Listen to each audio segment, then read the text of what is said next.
Hello, my name's Vince Sheehan, and today I'd like to talk about Brahms's Fourth Symphony in E minor. And I'd like to go through this famous work, exploring how it's put together. Now, Brahms had just composed his third symphony, and then he decided to begin work on the fourth straight away. And the fourth was to be his last symphony. He started work in 1884, he finished it in 1885, and it was premiered in Meiningen in Germany in October of 1885. Now, Brahms's Fourth Symphony has always been hailed as one of the supreme masterpieces of Western art music, even amongst the hallowed company of Beethoven, Haydn, Mozart. It truly is an exceptional work. And actually, personally speaking, it's my favourite symphony, and it's a real joy to be able to share my analysis with you this evening. Why is it such a great work? Well, firstly, with this work, Brahms truly has this balance between a rigorous structure and an unerring logic in his music, allied with this deep sense of expression, this wonderful sense that Brahms's soul is somehow being expressed to the fullest through this music.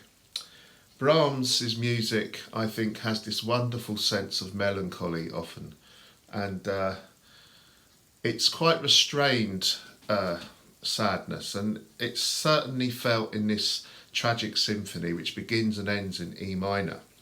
And I think that's what gives this music a particular poignancy, this sense of darkness but extreme beauty in the music. Another reason why it's so great is Brahms's powers of thematic development truly come to an apex in this work, in each of the four movements. But famously in the finale, there's a set of 30 variations on an 8-bar theme, and Brahms just works this 8-bar theme in such amazing and wonderful ways. Finally, in Brahms's music, there's often this rhythmic instability, this ambiguity, these cross rhythms, which gives his music so much life. And in the Fourth Symphony, there's many passages. We have these triplets against the kind of crotchet pulse, these syncopations which cut across the bar lines, which Brahms by this point has truly mastered. Now, the symphony begins, I think, with one of the most beautiful melodies ever written, the first subject of the first movement. And the first movement, like all of Brahms's symphonies, is in sonata form. And Edward Hanslick, Brahms's friend, when he heard this first performed on a 2-piano version, he said this movement sounded like he was being beaten up by two very intelligent people. And you can kind of see where he's coming from with this theme. And then the second person, back to the other guy, then the other one. A sense of toing and froing. But of course, it's just absolutely beautiful. Let's play it. First subject to the first movement.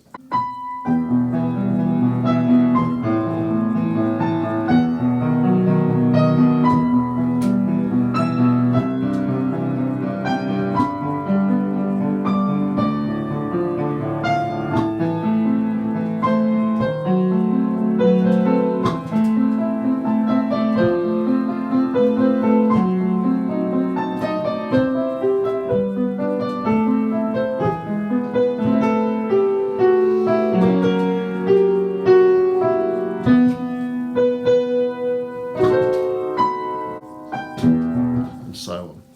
What a wonderful opening to a symphony. Apparently his friends tried to tell him that he should have put a little introduction before that, but no, it's just perfect the way it is. And that melody is just a set of descending thirds.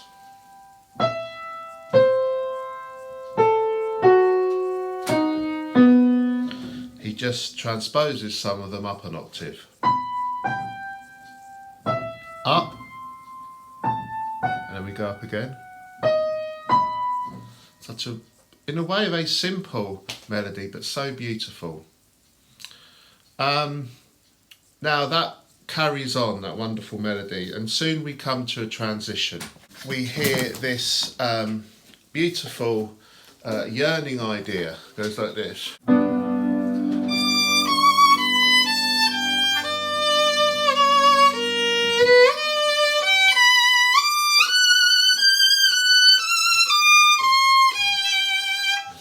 And so on, before we hear this rather distinctive rhythm, like a fanfare idea.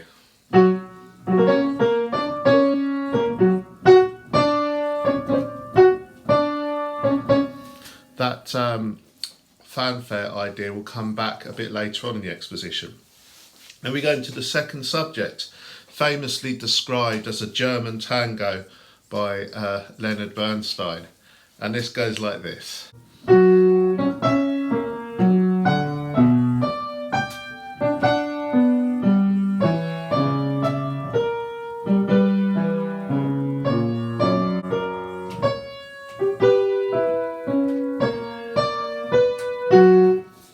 We have another transition now where we hear something of the first subject again. And then we come into what I class as the third subject group. I think in this exposition there's actually three subject groups.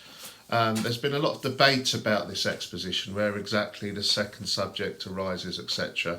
But I believe that there's actually three subject groups, and the third subject group is here. We settle in B major, and we have this idea.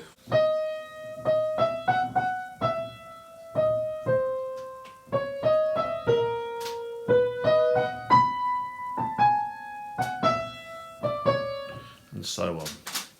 A lot gentler. It's the first time when we have some repose in this movement. We hear these mysterious chords these mysterious broken chords in the strings, which we'll hear later on in the development as well. And we hear something similar to those that fanfare idea we heard in the transition. This time it goes like this.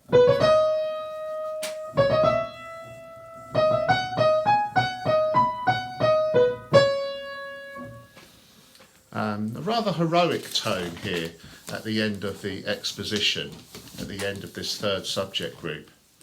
We then have a Codetta based on the first subject, and then we go into the development. Now this is one of Brahms's masterstrokes here. We think we're having a repeat from the beginning of the exposition, and so on. But actually it's the beginning of the development. And this must have thrown the first listeners. Perhaps taking a cue from Beethoven's book, in the Ninth Symphony in the first movement, Beethoven does a similar thing. And the development really is quite condensed, quite short. Really, you get this sense of tension between the first subject group, that beautiful melody, and some rather wonderful offshoots of that melody as well. And there's this tension with the fanfare idea, which is often presented in the minor mode in quite a thrilling way. There's a rather wistful sense, rather wistful, melancholy sense to some of this music as well. It's really very beautiful.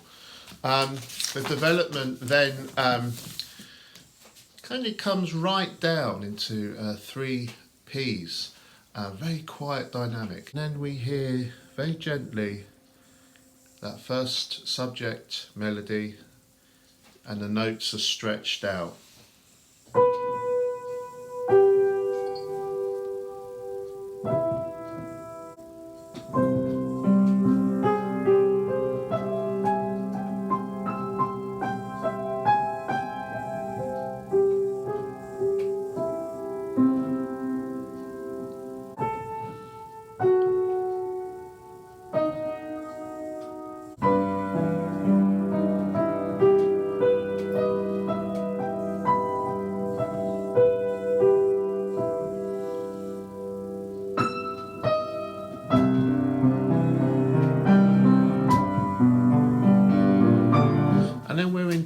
Recapitulation. It's such a magical moment in this symphony.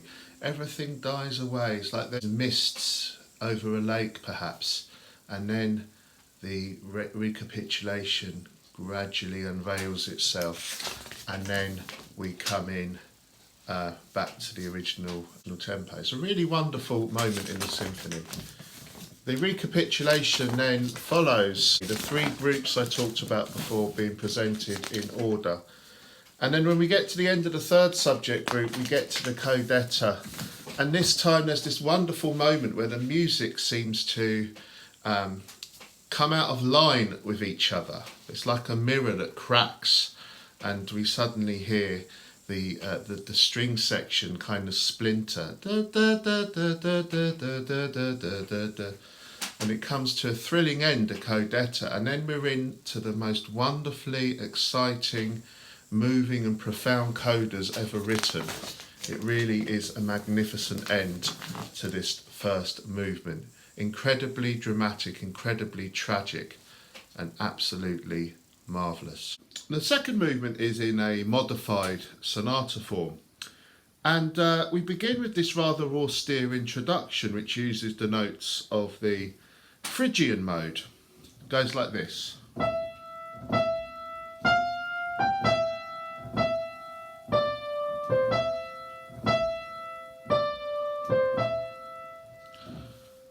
Phrygian mode, if you played all the white notes on the keyboard from E to E, that's the sound you get. It's an ancient scale, nowadays used more often in jazz and rock music, and maybe Spanish flamenco music as well, but also used in the medieval time for plain chant, and Brahms, being a scholar of ancient music, uses this mode here. But then that softens when we hear the first subject. Now we're in E major.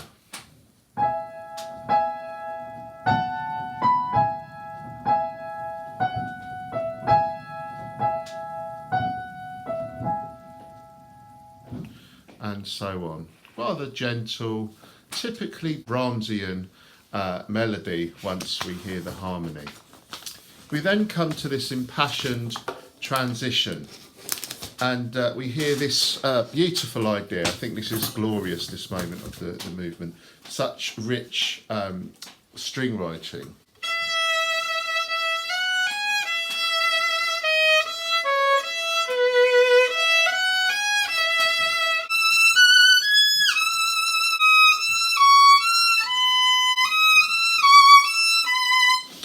So very beautiful.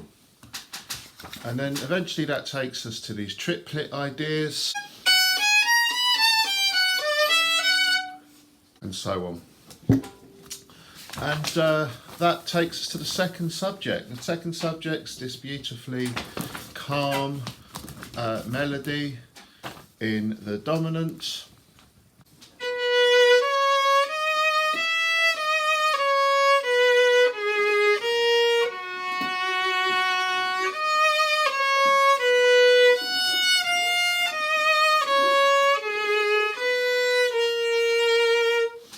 Very beautiful melody. Now, we're expecting to go into the development then, but actually what Brahms does is we go back to the first subject. And Brahms swaps round the first subject, recapitulation, and the development in this movement. Quite a novel move. So we hear the first subject again, that lovely tune.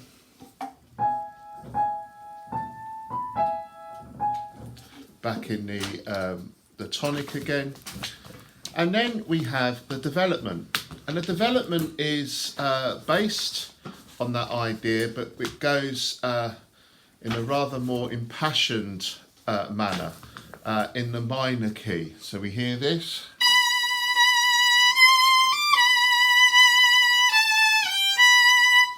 And we have this rather busy string accompaniment. And then we have those triplets we heard in the transition. They come back in this rather crushing way.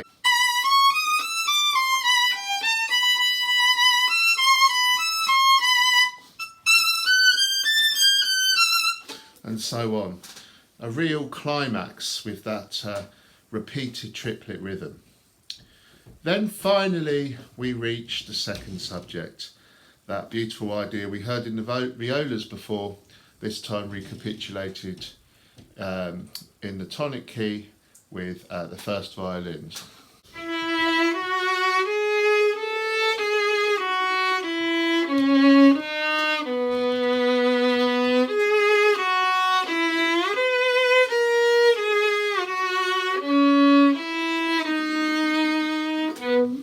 And so on.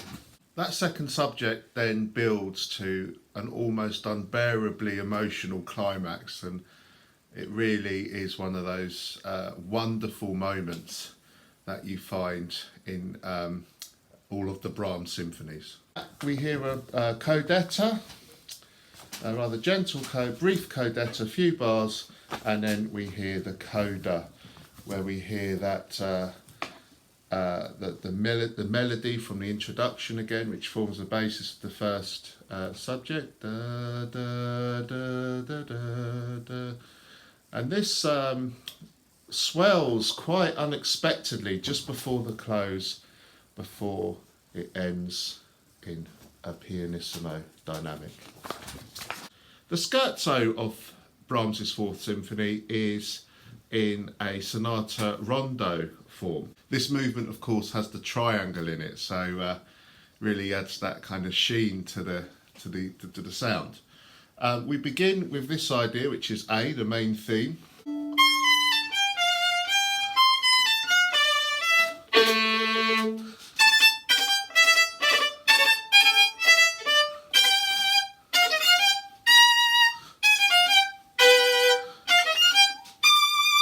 And so on.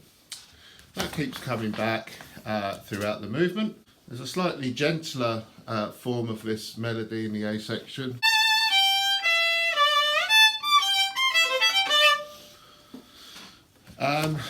And eventually we're taken to the B section, and the B section has this new theme, goes like this.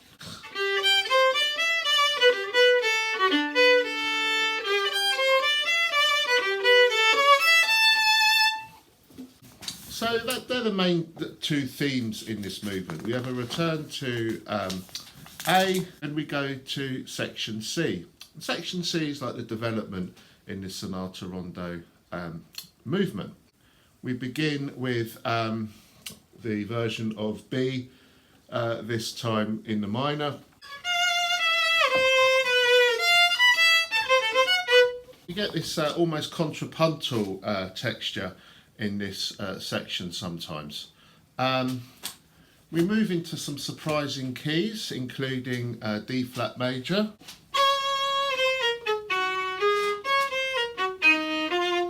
Then at the end of this development section, this C section, we have this rather slower theme.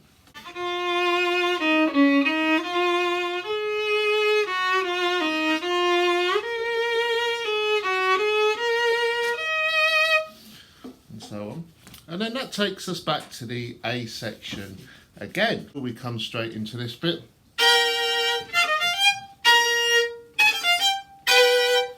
And so on. We have the B section again, this time in the tonic. We have a transition then, where the kind of that march-like tune goes back right down to this kind of bare bones, before we have the final statement of that theme, and then we have we have a short but rousing coda.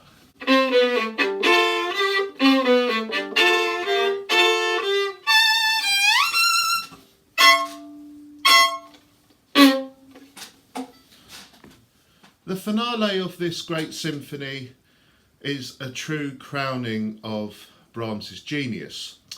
Brahms, being fascinated with old forms, old structures, stretching back to the Baroque and even before, decided to base this movement on an 8-bar theme, a Passacaglia theme, basically a repeated melody, usually in the bass. He uses this rather expressive progression, which he took from Bach, and he spins it out in these 30 variations with a coda. It truly is a masterpiece to end this extraordinary masterpiece, if you see what I mean. We begin with a full statement of the 8-bar theme in these rich chords, like this.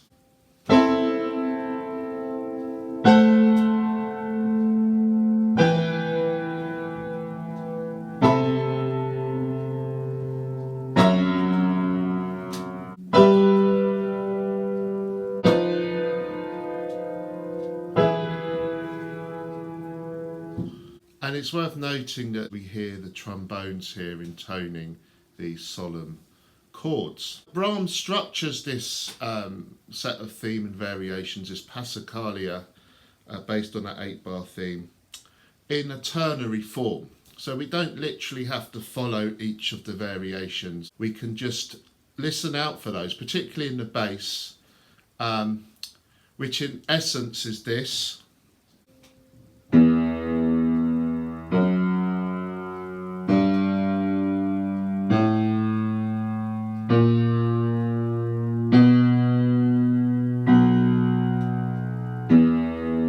And Brahms helpfully structures it, these set of variations into a ternary form. So we have the A section, which is based around E minor, the key of the symphony, a B section in the tonic major, E major, and then a return to the A section in the minor, E minor, with a coda at the end.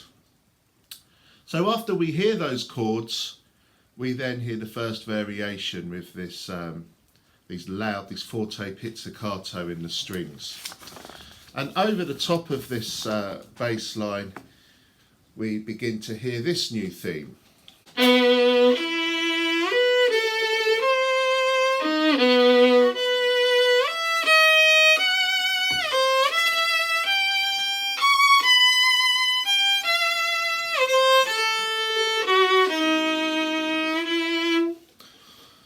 So over this 8-bar bass line, this 8-bar theme, we hear these additional themes sprouting from that bass line.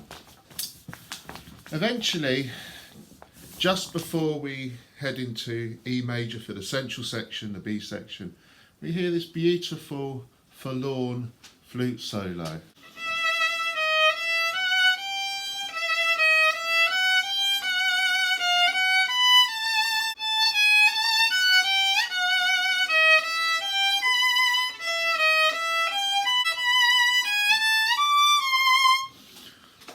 Really lovely moment in the symphony, very moving. And then we head into the E major section, the B section.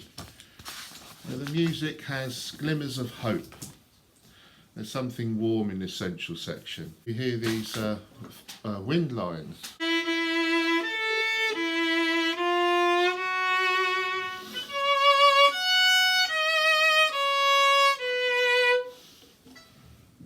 But then in the return to the A section, we're brought crashing back to the ground in sheer pain and tragedy. And we hear those stark chords again.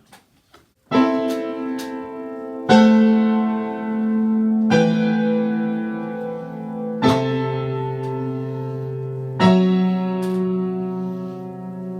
so on. And then we have this impassioned cry from the violins.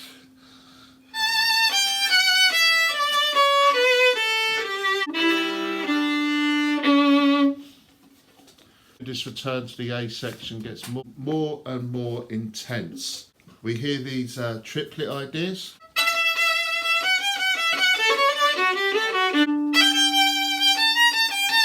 And so on.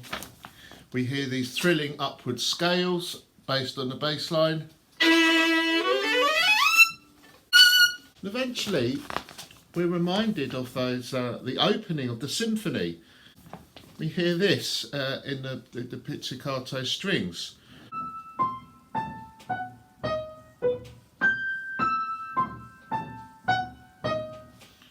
Of course, remind us.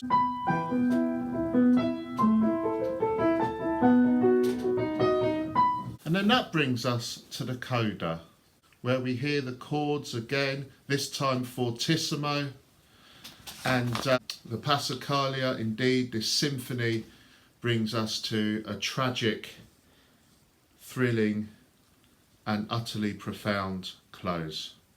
And what an end to Brahms's symphonic oeuvre. Thank you for watching this video. If there are any pieces you'd like me to look at, please put them in the comments below.